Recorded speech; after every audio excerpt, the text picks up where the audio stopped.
ካንተ በፊት የቆሰሉ ብዙ አሉ ለወንጌሉ እንደኔና እንዳንተ በነፃነት ዘመን ያልተፈጠሩ። ዛሬ ቀጥታ ወደ ትምህርታችን እንገባለን። ክፍል 2 ነው የምናየው። ትንሽ ባስታውሳችሁ ጥሩ ነው። ባለፈው ሳምንት የነበረውን ጥምቀት ለምን አስፈላጊ ሆነ የሚለውን 4 መሰረታዊ ነጥቦችን አይተን ነበር። አንደኛ ኢየሱስ ራሱ በመጠመቁ የሚለውን አይተን ነበር። ከዛ ጥምቀት ሌላኛው አስፈላጊ የሆነበት ምክንያት ማቴዎስ 28 ላይ በራሱ በጌታ በኢየሱስ ክርስቶስ የተደነገገ በመሆኑ ጥምቀትን ሲሪየስሊ እንድንወስዶ ያደርገናል። ምክንያቱም ጥምቀት እስከ ዓለም ፍጻሜ ድረስ የሚዘልቅ የማይለዋወጥ የእግዚአብሔር ድንጋጌ ስለሆነ ይህንን ስታደርጉ እስከ ዓለም ፍጻሜ ድረስ ከእናንተ ጋር ነኝ ጌታ ኢየሱስ ክርስቶስ ስላለ ጥምቀት አስፈላጊ ነው የሚለውን አይተናል። ሶስተኛው ደግሞ ጥምቀት ለምን አስፈላጊ ነው የሚለውን ስናይ የሐዋርያት ሥራ ምዕራፍ 2 ላይ የመጀመሪያውን ስብከት ተከትሎ የተሰጠ መመሪያ በመሆኑ ማለትም ከቤተ ክርስቲያን ምስረታ ጋር ተያይዞ የተደረገው የመጀመሪያው መመሪያ ስለሆነ ነው። እንግዲህ ምን እናድርግ? መልእክቱን የሰሙ ሰዎች ልባቸው ተነክቶ ልባቸው ተወጋ ነው የሚለው እና ተወግቶ ምን እናድርግ ሲሉት የመጀመሪያ ያሉት ንስሐ ግቡ፣ ኃጢአታችሁ ይሰረይ ዘንድ በኢየሱስም ተጠመቁ የሚል መመሪያ ነው የተሰጣቸው። ስለዚህ በዚህ ምክንያት ጥምቀት አስፈላጊ ነው የሚለውን አይተን ነበር። አራተኛ ደግሞ ጥምቀት አስፈላጊ የሆነበት ምክንያት በቤተ ክርስቲያን ታሪክ ውስጥ ለአብያተ ክርስቲያናት መከፋፈል ምክንያት የመሆን ያህል በመሆኑ ጥምቀት ያን ያህል አስፈላጊ ነው እንላለን። ምክንያቱም አብያተ ክርስቲያናትን ከፋፍሏል። ያን ያህል ሲሪየስ ኢሹ ነው ማለት ነው። ስለዚህ አብያተ ክርስቲያናትን የሚከፋፍል ነገር ቀላል ነገር ባለመሆኑ ጥምቀት ያን ያህል አስፈላጊና ኢሴንሻል የሆነ ነገር እንደሆነ አይተን ነበር። ከዛ ካቶሊኮች ጥምቀትን እንዴት ይረዳሉ የሚለውን ለማየት ሞክረን ነበር። ለድነት፣ ለኃጢአት ይቅርታ፣ ለዳግም ውልደት አስፈላጊ ነው ብለው ያምናሉ። ከዛ ደግሞ በጥምቀት ውስጥ ሕፃናትም መጠመቅ እንዳለባቸውና የሕፃናት ጥምቀት ከአዳም የመጣውን ኃጢአት እንደሚያስወግድ ያም የሕፃናትን ብቻ ሳይሆን አዳልት የሆኑትንም ኃጢአት ሊያስወግድ እንደሚችል እንደሚያምኑ አይተን ነበር። ታዲያ አንድ ሰው ከተጠመቀ በኋላ ኃጢአት ቢሰራስ የሚለውን ጥያቄ አንስተን ነበር። እነሱ መልስ አላቸው። መልስ የሚያስቀምጡት አስቀድሞ ኃጢአትን የሚረዱበትን መንገድ ለማየት ሞክረን ነበር። ኃጢአትን የሚረዱበት በሁለት መንገድ ነው። ኃጢአቶችን ሁሉ ሰብሰብ ቢያደርጉና ሞርታል ሲን እና ቪኒያል ሲን ብለው ነው የሚከፋፍሉት። ሞርታል ሲን እንደ መግደል፣ እንደ መዞመት ምናምን ይህን የሚያደርግ ቅዱስ ቁርባንን እስካልወሰደ ድረስ ይሞታል ብለው ያስባሉ። ቪኒያል ሲን የሚባሉት ውሸት እና ሐሜት ምናምን ተብሎ የሚጠሩ ነገሮችን እንደሚሉ አንስተን ነበር። ስለዚህ እኚህ ቪኒያል ሲን እና ሞርታል ሲን የሚሉት የሚወገዱት እንዴት ነው? ፔናንስ ብለው የሚጠሩት እንዳለ አይተን ነበር። በዛ በፔናንስ ስርዓት ውስጥ አንድ ኃጢአት የሰራው ሰው ይጸጸታል። ከዛ ወደ ካህኑ ሄዶ ይናዘዛል። ከዛ በኋላ ንስሐ ይገባል። በዚህ ፕሮሰስ ውስጥ ካህኑ የኃጢአተኛውን ኑዛዜ ከሰማ በኋላ ሞት የሚገባው ነው ወይስ አይደለም፣ ቪኒያል ነው ወይስ ሞርታል ነው የሚለውን ከለየ በኋላ በቃላት የሚያስወገዳቸው ኃጢአቶች አሉ። ነፃ ወጥተሃል ምናምን ብሎ ነፃ ያወጣዋል። ካልሆነ ደግሞ ሳክራመንት አለ፣ ቅዱስ ቁርባን እንዲወስድ ይደረጋል። በእነዚህ ምክንያቶች ከተጠመቀ በኋላ ከሚሰራው ኃጢአት ነፃ ይወጣል የሚለውን እንደሚያምኑ አይተን ነበር። ይሄ ከመጽሐፍ ቅዱስ አንጻር በቀላሉ መረዳት የምንችለው ስህተት እንደሆነም አይተን ነበር። ከዛ ሪፎርመሮቹ ጥምቀትን እንዴት ይረዳሉ የሚለውን ማርቲን ሉተር፣ ጆን ካልቪን፣ ፊሊፕ ሜላንክተን፣ ዊሊሪች ዙንግሊ ምን ይላሉ የሚለውን የእያንዳንዱን ፖይንት አይተን ነበረ። ሉተር ለኃጢአት ይቅርታ፣ ለዳግም ውልደት፣ ለድነት ያስፈልጋል ብሎ ይላል። ዛሬ ላይ የተወሰነ እሱን ምን እያለ እንደሆነ ለማብራራት እሞክራለሁኝ። ፊሊፕ ሜላንክተን ደግሞ ከሱ እግር ስር የተማረ ነው፣ ሞስ ተመሳሳይ ነው ከሱ ጋር ያለው እምነት የሚለውን አይተን ነበር። ከዛ ጆን ካልቪን ሚንስ ኦፍ ግሬስ ነው ብሎ ያምናል። ትኩረት የሚያደርገው እሱ ነው። ሲል እና ሳይን ነው የሚለው ላይ ትኩረት ያደርጋል። ወደ ኪዳኑ የምንገባበት ወይም እንደገባን የኃጢአት ይቅርታ እንዳገኘን ሲል ኤንድ ሳይን ነው ብሎ ያስባል። ከነዚህ ደግሞ በተለየ መንገድ ዊልሪች ዙንግሊ ደግሞ ሲምቦሊክ ነው እንጂ ከኃጢአት ይቅርታ ጋር ከድነት ጋር ምናምን የተያያዘ አይደለም ብሎ እንደሚያስቡ አይተን ነበር። ባለፈው ሳምንት የጨረስነው። ዛሬ ባለፈው ሳምንት ለመናገር እንደሞከርኩት ጥምቀት ለኃጢአት ይቅርታ አስፈላጊ ነው ወይ የሚለውን ለማየት እንሞክራለን። በዋናነት ሁለት የመጽሐፍ ቅዱስ ክፍሎች ላይ ተመስርተን የሚነሱ ለክርክር የሚነሱ ክፍሎች ላይ ተመስርተን ለመመልከት እንሞክራለን። አንደኛው ሐዋርያት ሥራ ምዕራፍ 2 ቁጥር 38 ላይ የተጠቀሰ ሲሆን ሁለተኛው ደግሞ ምዕራፍ 22 ቁጥር 16 ላይ የተጠቀሰው ነው። ምዕራፍ 2 ቁጥር 38 ላይ ንስሐ ግቡ ኃጢአታችሁ ይሰረይ ዘንድ እያንዳንዳችሁ በኢየሱስ ክርስቶስ ተጠመቁ የመንፈስ ቅዱስ ስጦታንም ትቀበላላችሁ የሚለው ነው። ሁለተኛው ደግሞ እንግዲህ 22:16 ላይ ያለው ስሙን የተጠራ ተጠመቅ ከኃጢአትም ታጠብ የሚለውን ቴክስት በማንሳት ጥምቀት ለኃጢአት ይቅርታ ያስፈልጋል የሚሉ አካላት ቤተ እምነቶችም ስላሉ በተወሰነ መጠን የዛን ክፍል ኮንቴክስት በደንብ ለማየት እንሞክራለን።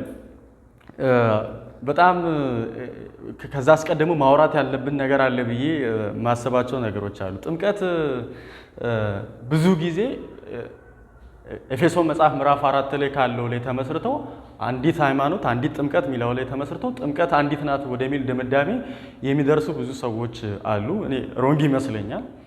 ኦፍ ኮርስ አንዲት ጥምቀት ብሎ ቢገልጽም ጥምቀት ግን አንድ ነው እያለ እንዳልሆነ መረዳት እንችላለን። ትንሽ ጊዜ በፊት ከአንድ ወልድ ጂሰስ ሰው ጋር ከጥምቀት ጋር እንድናወራ እንገናኝ ብሎ ተገናኘን። እያወራን ንግግሩን የከፈተው በቃ አንዲት ጥምቀት ምናምን ትሏን ኤፌሶንን ከፍቶ እኛንን ያችን አንዲት ጥምቀት ምናምን እናጠምቀው ምናምን አለ። ጥምቀት አንድ ብቻ ነው ብለህ የምታምነው አልኩት። አዎ አንድ ብቻ ነው ጥምቀት ያለው ብዬ ነው ማምነው ምናምን አለ።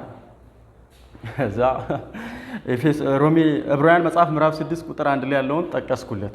ስለዚህ ስለ ክርስቶስ የተሰጠውን የመጀመሪያውን ትምህርት ትተን ወደ ብስለት እንሂድ፣ ከሞት ስራ ንስሐ ስለመግባትና በእግዚአብሔር ስለመዳን እንደገና መሰረትን አንጣል፣ እንዲሁም ስለ ጥምቀቶች ይላል።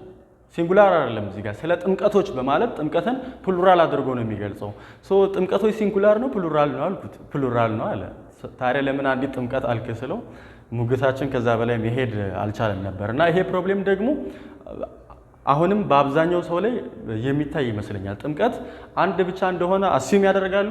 እሱ ብቻ ሳይሆን ፕሮብሌሙ አንዲት ጥምቀት የተባለውም ወይም ደግሞ መጽሐፍ ቅዱስ ላይ ጥምቀት ሲል ወዲያው በፍጥነት አእምሯቸው ላይ የሚመጣው የውሃ ጥምቀት ነው። መጽሐፍ ቅዱስ ፕሉራል አድርጎ ጥምቀትን ከጠቀሰልን ጥምቀት ሲል የትኛው ጥምቀት ነው ማለት ያለብን ነው። አእምሯችን የትኛው ነው ማለት ያለበት እንጂ ወዲያው ጥምቀት ሲባል የውሃ ጥምቀት መምጣት መቻል የለበትም ማለት ነው። ስለዚህ ቺን ግራውንድ ማስተካከል አለብን። መጽሐፍ ቅዱስ ጥምቀት ብሎ ያልፍልናል እንጂ ስለ የትኛው ጥምቀት እያወራ እንደሆነ አይነግረንም።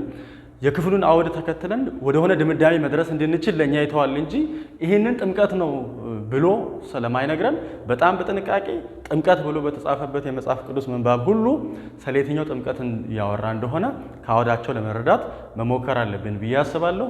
ምናልባትም ቀጣይ ሳምንት እነዛን የጥምቀት ዝርዝሮችን በስፋት ለማየት እንሞክራለን። ግን ደግሞ በጣም ብዙ ጊዜ በተሳሳተ መንገድ የሚፈቱት የውሃ ጥምቀት ብለው ወዲያው የሚፈቱት የመጽሐፍ ቅዱስ ምንባብ ቆላሲስ ምዕራፍ 2 ላይ ያለው ነው። ቆላሲስ ምዕራፍ 2 ላይ በጥምቀት ከእሱ ጋር ተቀበራችሁ፣ ጌታችን ኢየሱስ ክርስቶስን ከሙታን ባስነሳው ኃይል በማመናችሁ ከእርሱ ጋር ተነሳችሁ የሚለውን ክፍል አብዛኛው ሰው ወስደው የውሃ ጥምቀት ብሎ ኢንተርፕሬት ያደርጋል። እኔ ሮንግ ይመስለኛል። ይሄ ሮንግ እንደሆነ ለመረዳት በጣም ሲምፕል ነው፣ ቀላል ነው ብዬ አስባለሁ። ምክንያቱም መቀበርን ያነሳል፣ ከዛ ደግሞ ከሙታን መነሳትን ያነሳል። በጥምቀት ከእሱ ጋር ተቀበራችሁ የሚቀድመው መቀበር ነው። ከዛ ጌታችን ኢየሱስ ክርስቶስን ከሙታን ባስነሳው ኃይል በማመናችሁ በእምነት ደግሞ ከእርሱ ጋር ተነሳችሁ። ስለዚህ መቀበር ይቀድማል አለን። መቀበር ደግሞ የተያያዘው ከጥምቀት ጋር ነው። ከዛ ደግሞ መነሳት ይከተላል አለን። መነሳት ደግሞ የተያያዘው ከእምነት ጋር ነው። በጥምቀት ተቀብረን በእምነት ከሙታን መነሳት ከሆነ በቅደም ተከተል ከእምነት የሚቀድመው ጥምቀት ነው ማለት ነው፣ የውሃ ጥምቀት ብለን ከተረጎመን። ይሄ ደግሞ ሮንግ ነው። መቀበር ይቀድማል። መቀበርን ያገኘነው በጥምቀት ነው። ከዛ ደግሞ ከሙታን መነሳትን ያገኘነው በእምነት ነው። የውሃ ጥምቀት ከሆነ የሚቀድመው ጥምቀት ይሆንና እምነት ይከተላል። ይሄ ደግሞ ትልቅ ስህተት ይመስለኛል። ምክንያቱም አንድ ሰው ሳያምን መጠመቅ የለበትም፣ ደግሞ ሊጠመቅም አይገባውም፣ ደግሞም አይችልም። መጽሐፍ ቅዱስ በዛ መንገድ ያሳየናል ብዬ አላስብም። ስለዚህ ስለ የትኛው ጥምቀት እያወራ ነው የሚለው ክሊር ነው። ስለ ዩኒየን ዊዝ ክራይስት ነው፣ ስለ መንፈስ ቅዱስ ጥምቀት እንደሆነ አስባለሁ። ስለ ውሃ ጥምቀት ብሎ የሚያስብ ሰው ካለ እኔ መሟገት ይችላል። ትክክለኛ ኢንተርፕሪቴሽን አይደለም የሚለው ያሳምነኛል። የውሃ ጥምቀት ሳይሆን የመንፈስ ቅዱስ ጥምቀት ነው። ቀጣይ ሳምንት ያንን በስፋት ለማየት እንሞክራለን ማለት ነው። ሌላኛው መረዳት ያለብን ጥምቀት ወንጌል አይደለም ወይም የወንጌል አካል አይደለም። በጣም ብዙ ቤተ እምነቶች ጥምቀትን ከወንጌል ጋር ወይም ደግሞ የወንጌል የሆነ አካል አድርገው ያስባሉ። ጳውሎስ ይህንን በግልጽ የሚቃወም ይመስለኛል። አንደኛ ቆሮንቶስ ምዕራፍ 1 ቁጥር 13 ላይ ለመሆኑ ክርስቶስ ተከፍሏልን? ጳውሎስስ ለእናንተ ተሰቅሏልን? ወይስ በጳውሎስ ስም ተጠምቃችኋልን? ከቀጵሮስና ከጋሪዮስ በስተቀር ከእናንተ ማንንም ስላላጠመኩ እግዚአብሔርን አመሰግናለሁ ይልና ስለዚህ በስሜ መጠመቁን የሚናገር ማንም የለም። በእርግጥ የእስጢፋኖስንም ቤተሰው አጥምቄአለሁ፣ ከነዚህ ሌላ ግን ማጥመቄ ትዝ አይለኝም ይልና ቁጥር 17 ላይ ነው የኔ ፖይንቴ። ክርስቶስ የላከኝ ወንጌልን እንድሰብክ እንጂ እንዳጠምቅ አይደለም ይላል። ወንጌልንና ጥምቀትን ለያይቶ ነው ያስቀመጠው። ስለዚህ ጥምቀት ወንጌል ሊሆን አይችልም፣ የወንጌልም አካል አይደለም። ወንጌል በክርስቶስ ኢየሱስ የተሰራውን ስራ ብቻ ያለ ሰዎች ተሳትፎ የሚገኘውን የምስራች ብቻ ነው የሚያነሳው እንጂ ጥምቀትን የሚያካትት አይደለም። ጥምቀት የወንጌል ክፍል አይደለም፣ ደግሞም ወንጌል አይደለም። ክርስቶስ የላከኝ ወንጌልን እንድሰብክ እንጂ ይልና አንቲቴሲስ አድርጉ ነው ወይም ደግሞ በተቃርኖ ነው እያስቀመጠ ያለው። እንዳጠምቅ አላከኝም ብሎ ይላል። ምዕራፍ 15 ላይም ደግሞ ስለ ወንጌል በጥልቀት በሚዘረዝርበት ስፍራ ላይ ወንጌልን በዲቴል እያብራራ ለምን ስለ መጠመቅ አላነሳም የሚለውን ጥያቄ ማንሳት መቻል አለብን። ከ1 እስከ 8 15 ላይ በፍጥነት ለማንበብ እሞክራለሁኝ። አሁንስ ወንድሞች ሆይ የሰበኩላችሁና የተቀበላችሁትን ደግሞም ጸንታችሁ የቆማችሁበትን ወንጌል ላሳስባችሁ ወዳለሁ። የሰበኩላችሁን ቃል አጥብቃችሁ ብትይዙ በዚህ ወንጌል ትድናላችሁ። እንግዲህ ወንጌሉ ነው የሚያድነው እያለ ነው። አለዚያ ያመናችሁት በከንቱ ነው። እኔ የተቀበልሁትና ከሁሉ በላይ የሆነው ለእናንተ አስተላልፌአለሁ። ቅዱሳት መጻሕፍት እንደሚሉት ክርስቶስ ስለ ኃጢአታችን ሞተ። ወንጌሉን ነው እያብራራ ያለው። ተቀበረ፣ በቅዱሳት መጽሐፍ እንደተጻፈ በሶስተኛ ቀንም ተነሳ። ቀኑን ሳይቀር በዲቴል ያወራል። ከዚያም ለኬፋ ታየ፣ ቀጥሎ ለ12ቱ ታየ። ከዚያም በኋላ 500 በላይ ለሆኑ ወንድሞች በአንድ ጊዜ ታየ። ከዚያም አብዛኞቹ በሕይወት ታየ። ከዚያም በኋላ ከዚያም አብዛኞቹ በሕይወት አሉ፣ አንዳንዶቹ ግን አንቀላፍተዋል። ከዚያም ለያዕቆብ ታየ፣ በኋላም ለሐዋርያቱ በሙሉ ታየ። ከሁሉም በላይ እንደ ጭንጋፍ ለሚቆጠር ለእኔ ደግሞ ታየ ይላል። በዚህ ልክ ወንጌሉን ዲቴይል እያብራራ የሞተበትን፣ የተነሳበትን፣ የተቀበረበትን ተቀብሯል ኢቭኒፍ ይላል። ሌሎች ክፍሎች ሞተ ተነሳ ነው የሚሉት፣ መቀበሩን መነሳቱን፣ ከዛ ለሐዋርያቱ እንደታየ በስንት ቁጥር ልክ እንደታየ ሁሉን ነገር አብራርቶ ስለ ወንጌል በዚህ ልክ አብራርቶ ጥምቀትን ለምን አያካትም? እና ደግሞ ከወንጌል ጋር ተያይዞ ደግሞ ጥምቀት መጽሐፍ ቅዱስ ላይ ቀርቦ ስለማያውቅ በትክክል መረዳት ያለብን ወንጌል አይደለም ጥምቀት፣ የወንጌል አካልም አይደለም ማለት ነው። አሁን ምን ለመመልከት እንሞክራለን? በተለይ ጥምቀትና የጌታ እራትን በተመለከተ በጣም አክረው የሚያዩ ቤተ እምነቶች ወይም ዲኖሚኔሽኖች ስላሉ የእነሱን ምልከታ በተወሰነ መጠን እናያለን። ቴክኒካል ተርም ነው የምጠራው፣ ለመያዝ ሞክሩ። ኤክስ ኦፔራ ኦፔራቶ፣ ኤክስ ኦፔራ ኦፔራንቲስ እና ኤክስ ኦፔራ ስፒሪቲየስ ተብሎ ይጠራል። እኚህን ነገሮችን በተመለከተ ያሉ ምልከታዎች። ኤክስ ኦፔራ ኦፔራቶ የሚለው የካቶሊክ ምልከታ ነው። ይሄ ምልከታ በዋናነት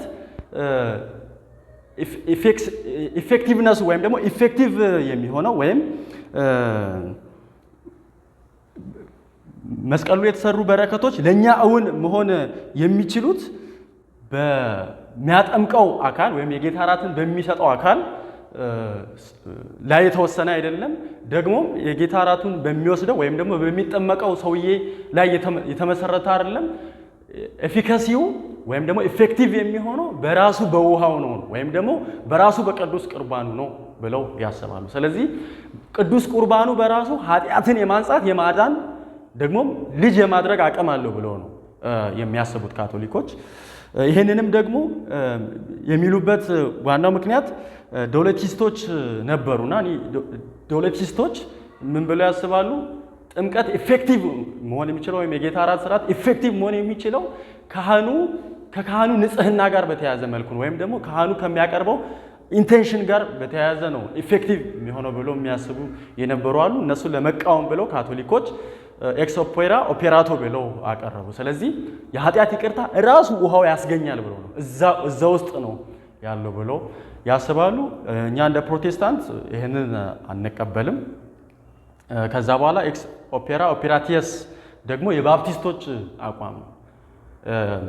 ባፕቲስቶች ኢፌክቲቭ የሚሆነው በውሃው በጥምቀቱ አይደለም፣ ኢፌክቲቭ የሚሆነው በአማኙ እምነት ላይ ነው ብለው ነው የሚያስቡት። ስለዚህ የእግዚአብሔር ጸጋ በሙሉ ለእኛ መውረድ የሚችለው በእምነታችን ነው እንጂ ልክ ውሃ ስር ስንገባ አይደለም። ስለዚህ ኤክስ ኦፔራቲየስ የሚለውን የምንይዘው ባፕቲስቶች ነን። ሌላው ደግሞ ኤክስ ኦፔራ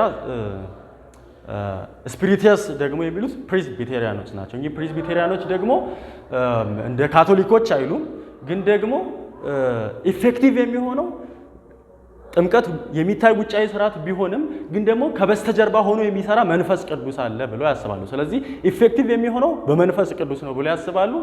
ግን ደግሞ የሆነ የተወሰነ የሚያምታታ ነገር አለው። ምን ይላሉ? ኢፌክቲቭ የሚሆነው በሚጠመቅ ሰዓት ወይም የጌታ እራትን በሚወስድበት በዛው ሰዓት ላይሆን ይችላል፣ ሊሆንም ይችላል። በየትኛው ሰዓት እንደሆነ አይታወቅም ይላሉ። የሆነ ውስብስብ የሆነ ነገር ነው የሚያወሩት። ክሊር ሊሆንልኝ አልቻለም። ግን ደግሞ በጣም መጽሐፍ ቅዱሳዊ ነው ብዬ ማስበው የኛ የባፕቲስቶች አቋም ነው። ከዚህ ጋር ተያይዞ አብሶሉት ነሰሲቲ እና ኦርዲናሪ ነሰሲቲ የሚባል ቴክኒካል ተርም አለ። እሱም በተወሰነ መጠን ለማብራራት እሞክራለሁ። ካቶሊኮች አብሶሉት ነሰሲቲን ነው የሚቀበሉት። ያለ ጥምቀት፣ ያለ ጌታ እራት ሳክራመንት፣ ያለ እነዚህ ነገሮች ድነት አይገኝም ብለው ነው የሚያምኑት። ምን ያህል ጥግ ድረስ ሊሄዱ እንደሚችሉ ባለፈው ሳምንት አይተን ነበር። የውሃ ጥምቀት፣ የደም ጥምቀት እና የምኞት ጥምቀት ብለው ሰው በውሃ እንኳን ባይጠመቅ በምኞት በመጠመቁ ምክንያት፣ በደም በመጠመቁ ምክንያት በዛ አማካኝነት ይድናል ብለው ያስባሉ። ስለዚህ አብሶሉት ነሰሲቲ ነው ብለው ያስባሉ። ግን ደግሞ ፕሬስቢቴሪያኖች አልኩኝ ሶሪ፣ ሉትራን ደግሞ አብሶሉት ነሰሲቲን ሳይሆን ኦርዲናሪ ነሰሲቲን ነው የሚያምኑት። ማለትም በጥምቀትና በጌታ እራት ደህንነት ይገኛል ብለው ያስባሉ። ግን ዳግም ልደት፣ የኃጢአት ይቅርታ ይገኛል ብለው ያስባሉ። ብቸኛው መንገድ ነው ብለውም አያስቡም። ከዛ ያለ ጥምቀትና ያለ ጌታ እራት የዳኑ ሰዎች ስላሉ ብለው ያምናሉ። ስለዚህ ለሉተራን አብሶሉት ነሰሲቲ ፌዝ ነው፣ ሳክራመንት አይደሉም ብለው ነው የሚያስቡት። ሰማሁ የነሱን ሀሳብ አንደርስታንድ ለማድረግ ሞክሬያለሁ። ግን ደግሞ ይህም ማስተሳሰባቸው ልክ ነው ብዬ አላስብም። ለድነትም ለኃጢአት ይቅርታም ለዳግም ልደትም ስለማይሆን ማለት ነው። ስለዚህ አብሶሉት ነሰሲቲ ብቻ ሳይሆን ኦርዲናሪ ነሰሲቲም አይደለም ከድነት ከኃጢአት ይቅርታ ጋር ተያይዞ መቅረብ አለበት ብዬ አላስብም። ግን እነዚህ ዲኖሚኔሽኖች፣ ቤተ እምነቶች ደግሞ የሚያቀርቧቸው ምክቶች አሉ። ከነዛ መካከል የመጀመሪያው ለኃጢአት ይቅርታ ጥምቀት ያስፈልጋል ብሎ የሚሟገቱት የመጽሐፍ ቅዱስ ምንባብ ሐዋርያ ሥራ ምዕራፍ 2 ቁጥር 38 ላይ ነው። ቃሉን አነባለሁ። ጴጥሮስም እንዲህ አላቸው፣ ንስሐ ግቡ፣ ኃጢአታችሁም እንዲሰረይላችሁ እያንዳንዳችሁ በኢየሱስ ክርስቶስ ስም ተጠመቁ፣ የመንፈስ ቅዱስ ስጦታንም ትቀበላላችሁ ይላል። ይህንን ክፍል በጥንቃቄ ካልተመለከት ነው የኃጢአት ይቅርታ እንድታገኙ በኢየሱስ ክርስቶስ ስም ተጠመቁ እያለ ይመስላል። ግን ደግሞ እንደዛ እያለ እንዳልሆነ ለማስረዳት እሞክራለሁ፣ ወይም ደግሞ በጥንቃቄ ይህንን ክፍል ለመመልከት እንሞክር። እዚህ ክፍል ላይ ክርክሮቹ ወይም የሚነሳው ሀሳብ ኤይስ የምትል የግሪክ ቃል አለች። ፎር ተብላ የተተረጎመችው በእንግሊዝኛ ላይ ማለት ነው።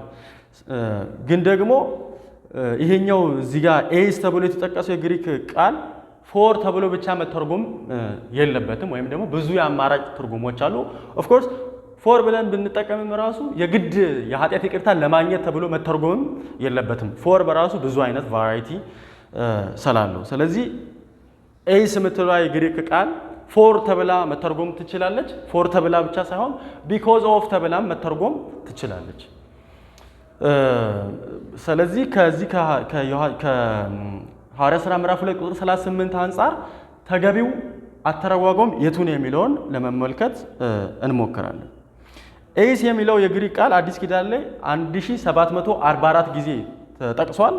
በአዲስ ኪዳን ላይ ካለው አጠቃቀም አንጻር የአዲስ ኪዳን ምሁራን ኒው ቴስተመንት ስኮላሮች እንደሚሉት ቃሉ ከዋለበት ጥቅም አንጻር መሆን ያለበት እዚህ ክፍል ላይ ቢኮዝ ኦፍ ተብሎ ነው መተርጎም ያለበት። ምክንያቱም የኃጢአትን ይቅርታ ስላገኛችሁ በኢየሱስ ስም ተጠመቁ ተብሎ ነው መተርጎም ያለበት እንጂ የኃጢአትን ይቅርታ ለማግኘት በኢየሱስ ስም ተጠመቁ አይደለም ተብሎ መተርጎም ያለበት ብለው የሚማገቱ የአዲስ ኪዳን ምሁራን አሉ። ቻርልስ ሬየር የሚባል ኒው ቴስተመንት ስኮላር፣ እሱ ብቻ ሳይሆን ኤቲ ሮበርትሰን የግሪክ ሊቅ ነው ባይዚ፣ እሱም በዚህ መንገድ መተርጎም አለበት። ጂአር ማንቴ የሚባለው እውቅ ስኮላር ክፍሉ መተርጎም ያለበት because of ተብሎ ነው። የኃጢአትን ይቅርታ ስላገኛችሁ በኢየሱስ ስም ተጠመቁ ነው እንጂ የኃጢአትን ይቅርታ ለማግኘት በኢየሱስ ስም ተጠመቁ ተብሎ መተርጎም የለበትም ብለው ይሟገታሉ። ይሄንን ፕሩፍ ለማድረግ ደግሞ ይሄ ቃሉ ኤስ የሚለው የግሪክ ቃል ማቴዎስ ወንጌል ምዕራፍ 12 ቁጥር 41 ላይ ተጠቅሷል። እንዲህ ይላል፣ የነነዌ ሰዎች በፍርድ ዕለት ከዚህ ትውልድ ጋር ተነስተው ይፈርዱበታል፣ እነርሱም ይልና በዮናስ ስብከት ንስሐ ገብተዋልና ይላል። እዚህ ጋር ኤስ የምትለው የግሪክ ቃል ቢኮዝ ተብሎ ነው የተረጎመው። እዚህ ጋር በጣም ግልጽ ነው። የዮናስን ስብከት ተከትለው ንስሐ ገቡ ነው እንጂ ንስሐቸውን ተከትለው የዮናስ ስብከት መጣ እያለ አይደል።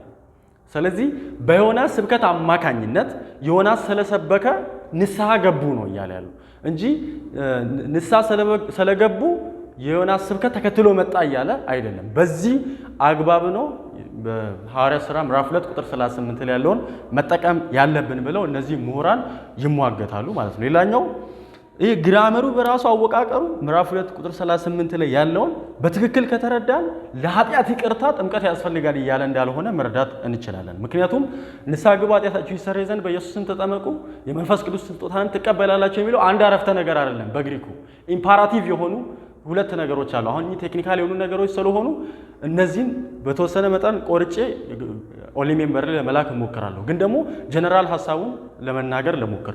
ሁለት አረፍተ ነገር ነው እያወራ ያለው። ስለዚህ ይሄ ሁለቱ አረፍተ ነገር በትክክል ከተረጎምን እንዲህ ተብሎ ነው መተርጎም ያለበት ብለው ይሟገታሉ። ንስሐ ግቡ ኃጢአታችሁ ይሰረይ ዘንድ ከዛ እያንዳንዳችሁ በኢየሱስ ስም ተጠመቁ። ምንና ምንድነው አብሮ የቀረበው? ንስሐ ግቡ ኃጢአታችሁ ይሰረይ ዘንድ። ንስሐ መግባትና የኃጢአት መሰረይ ነው አንድ ላይ ያለው አንደኛው አረፍተ ነገር። ሁለተኛው አረፍተ ነገር እያንዳንዳችሁ በኢየሱስ ስም ተጠመቁ የሚለው ኢምፓራቲቭ ነው። ንስሐ ግቡ የሚለውም ኢምፓራቲቭ ነው፣ ትእዛዛዊ ነው። ከዛ ደግሞ በኢየሱስ ስም ተጠመቁ የሚለውም ትእዛዛዊ ነው። እኚህ ሁለቱ ነገሮች አንድ አረፍተ ነገር ላይ ማስገባት ስለማንችል ሁለት አረፍተ ነገር ይሆናሉ ማለት ነው። ሁለት አረፍተ ነገር ከሆኑ ደግሞ ንስሐ ግቡና ኃጢአታችሁ ይሰረይ ዘንድ የሚለው አንድ ላይ ነው መሆን ያለበት። ስለዚህ የኃጢአት ይቅርታና ንስሐ ነው እንጂ የተያያዘው ጥምቀት አይደለም። በሁለተኛው ሳይድ ደግሞ እያንዳንዳችሁ በኢየሱስ ስም ተጠመቁ የሚለው ነው ሁለተኛው ሳይድ። ስለዚህ ንስሐ መግባትና የኃጢአት ይቅርታ ነው እንጂ የተያያዘው ጥምቀትና የኃጢአት ይቅርታ አልተያያዘም ማለት ነው። ይሄን ስኮላሮች የግሪክ ስኮላሮች የሚሉት ነው። በተለይም ደግሞ የክፍሉን ኮንቴክስትም ካየን ደግሞ አንድ ምዕራፍ ወደዛ ዞር ብለን ካየን የኃጢአት ይቅርታና ጥምቀት አይደለም የተያዘው፣ ንስሐና የኃጢአት ይቅርታ ነው። ምዕራፍ 3 ቁጥር 19ን እንመልከት። እንግዲህ ኃጢአታችሁ እንዲደመሰስ ንስሐ ግቡ ይላል። ከዛ ቀጥሎ ከመንገዳችሁም ተመለሱ ከጌታ ዘንድ የመታደስ ዘመን ይመጣላችኋል ይላል። ይሄን ከአንድ ምዕራፍ ዞር ብሎ ነው በኋላ ነው ኃጢአታችሁ እንዲደመሰስ ንስሐ ግቡ። ስለዚህ ንስሐና የኃጢአት ይቅርታ ነው እንጂ አብሮ ተያያዘው ጥምቀትና የኃጢአት ይቅርታ አልተያያዘም ማለት ነው። ስለዚህ እዚህ ክፍል ላይ ተመስርተን በጥምቀት የኃጢአት ይቅርታ ይገኛል ማለት አንችልም፣ ደግሞም ስህተት ነው ማለት ነው እንደዛ ብለን ከተረጉመን። ሌላኛው የሚነሳው የክርክር ሐሳብ ምዕራፍ 22 ቁጥር 16 ላይ ያለው ነው። እሱን ለመመልከት እንሞክራለን። ታዲያ አሁን ምን ትጠብቃለህ? ተነስ፣ ስሙን እየጠራ ተጠመቅ፣ ከኃጢአትህም ታጠብ የሚላል። ስሙን እየጠራ ተጠመቅ፣ ከኃጢአትህም ታጠብ። ስለዚህ ብለው ምን ይላሉ? በጥምቀት አማካኝነት የኃጢአት ይቅርታ ይገኛል ብሎ ያስባሉ። ይሄም ተመሳሳይ ነው። ግን ኤፍኤፍ ብሩስ የሚባል ስኮላር አለ። በጣም ዕብራን ለማስተማር ሲዘጋጅ ከምጠቀማቸው ኮሜንተሪዎች መካከል አንዱ የኤፍኤፍ ብሩስ ነው እና የኤፍኤፍ ብሩስ የተባለው ምሁር እንደሚለው ከሆነ የግሪኩ ሰዋሰው እንደሚያሳየው ከሆነ መተርጎም ያለበት በቀጥታ እንደዚህ ነው። አሁንስ ለምን ተዘገያለህ? ተነሳና ተጠመቅ፣ ስሙን እየጠራ ከኃጢአትህ ታጠብ። ተነሳና ተጠመቅ ይልና ከዛ ቀጥሎ ስሙን እየጠራ ከኃጢአትህ ታጠብ ይላል። ጥምቀቱና የኃጢአት መታጠብ ሳይሆን አብሮ የተያዘው ስሙና የኃጢአት መታጠብ ነው አብሮ የተያዘው። ምንድነው? ልድገመው። ይሄ ምን እያለ እንደሆነ ግራመሩ እንደዚህ ነው መቀመጥ ያለበት። አሁንስ ለምን ትዘገያለህ? ተነሳና ተጠመቅ። ተነስተ ተጠመቅ፣ ከዛ ስሙን እየጠራ ከኃጢአትህ ታጠብ ይላል። ስለዚህ ከኃጢአት መታጠብ ስሙን ከመጥራት ጋር የተያዘ ነገር እንጂ ከመጠመቅ ጋር የተያዘ አይደለም።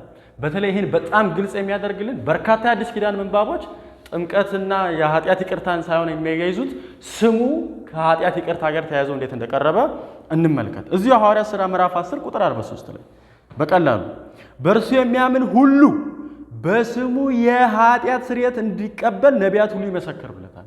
በስሙ የኃጢአት ስርየት እንደሚቀበል። ስለዚህ የኢየሱስ ስም ነው የኃጢአት ይቅርታ የሚያስገኘው እንጂ ጥምቀቱ አይደለም ማለት ነው። እሱ ብቻ አይደለም። አንደኛ ቆሮንቶስ ምዕራፍ 6 ቁጥር 11 ላይ ከእናንተ አንዳንዶቻችሁ እንዲነበራችሁ አሁን ግን በጌታ በኢየሱስ ክርስቶስ ስምና በአምላካችን መንፈስ ታጥባችኋል፣ ተቀድሳችኋል፣ ጸድቃችኋል ይላል። በጌታ በኢየሱስ ስም እና በአምላካችን መንፈስ የኃጢአት ይቅርታ የሚያያዘው መጽሐፍ ቅዱስ ከጥምቀት ጋር ሳይሆን ከኢየሱስ ስም ጋር ነው። አንደኛ ዮሐንስ መልእክት ምዕራፍ 2 ቁጥር 12 ልጆች ሆይ ኃጢአታችሁ ስለ ስሙ ተሰርዮላችኋልና ይላል።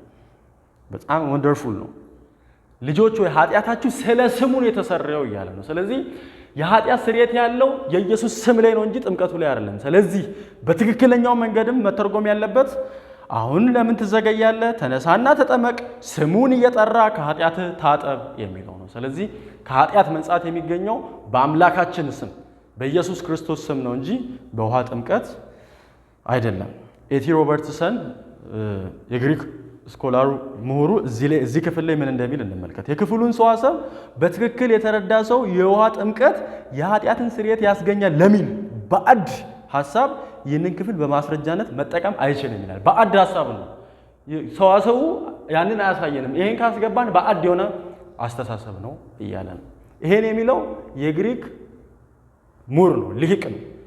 ስለዚህ ይሄ የግሪክ ሊቅ ግራመሩን ተከትለን የኃጢአት ይቅርታ በጥምቀት ይገኛል ማለት አንችልም ይላል። ስለዚህ ሰው ውሃ ውስጥ ገብቶ የኃጢአት ይቅርታ ማግኘት አይችልም ማለት ነው።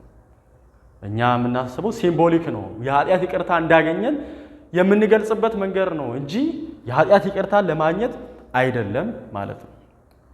መጽሐፍ ቅዱሳችን እንደዚህ ያስተምራል ብዬ አስባለሁ።